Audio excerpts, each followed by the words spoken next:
Welcome to Out There, where we visit the hidden gems of Polk County. I'm your host, Jeremy Morady. Water is an essential element for any form of healthy habitat, and out here at Circle B, they monitor that constantly. So let's see how they get that done and take a quick trip out there.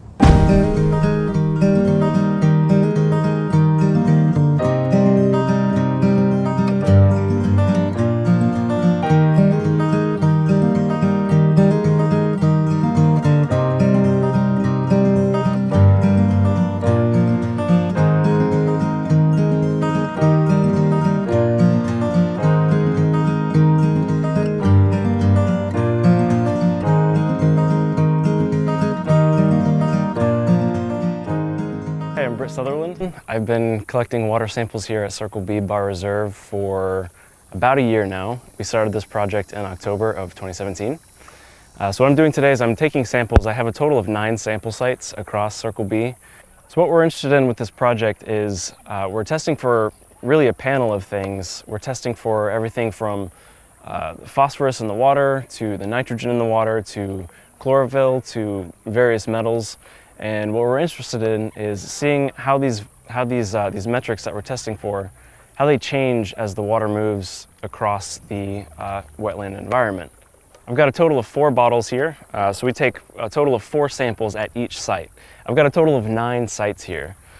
Each bottle, so our large bottle, this is our general. So this is just, we test all sorts of stuff out of this bottle.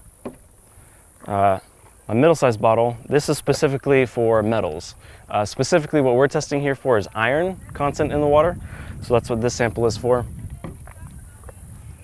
In this bottle, we're testing for nutrients. In this tiny bottle, we will filter a sample into this. That way we remove any solid particles and we're just getting liquid, and we're testing for orthophosphate. So we use acids to preserve our samples, specifically our metals sample and our nutrient sample. So for our nutrient sample, one of the nutrients that we're testing for is nitrogen. So we're going to use sulfuric acid.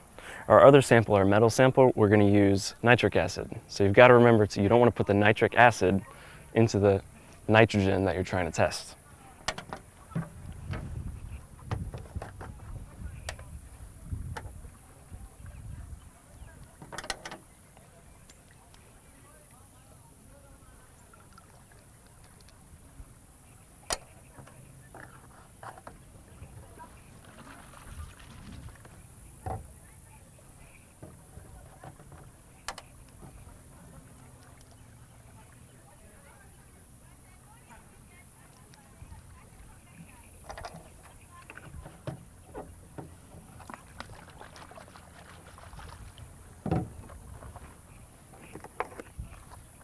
The acids bring the pH down to less than 2. So one of the things we do is we use pH strips, and we just want to make sure that the acid is doing its job.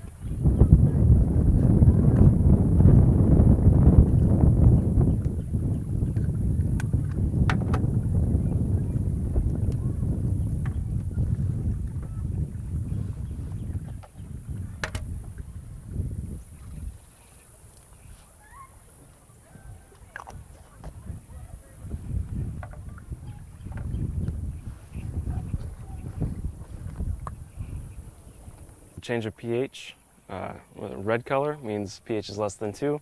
The acid's doing its job.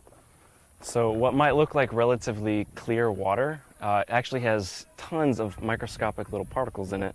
Here's an example. This is a perfectly brand new filter that has never been used. And then here's this, a filter that I just sampled out. A pretty small amount of water.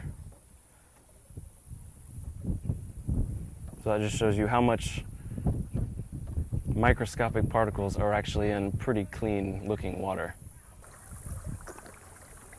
This is just DI water. I want to make sure that my equipment is clean before I pack it up and move it to the next site. Hi, my name's Cass Arsenal. I'm the Natural Resources Educator here at Circle B Bar Reserve.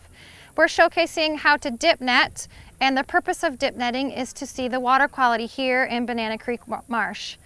This was a freshwater habitat, and by dip netting, we can 1, identify the living things that live in this habitat, and 2, based on those living things, see if the water quality is good water quality or if the water quality is poor water quality. So once we identify living things that live here, that live in the water, that need the water to survive and thrive, we can see the water quality, whether it's sensitive, that living organism, to water quality differences, somewhat sensitive, or non-sensitive at all. For example, leaches. If we see a large quantity of leaches over a period of time, we can infer that the water quality could be poor because leaches don't need really good water quality in order to survive and thrive. In contrast to dobson flies. Dobson flies are very sensitive to changes in water quality, so if the water quality is poor, we would not see those living things in there because they need really good water quality in order to survive and thrive. Again, we use dip netting as a way to see the water quality and identify living organisms that live here.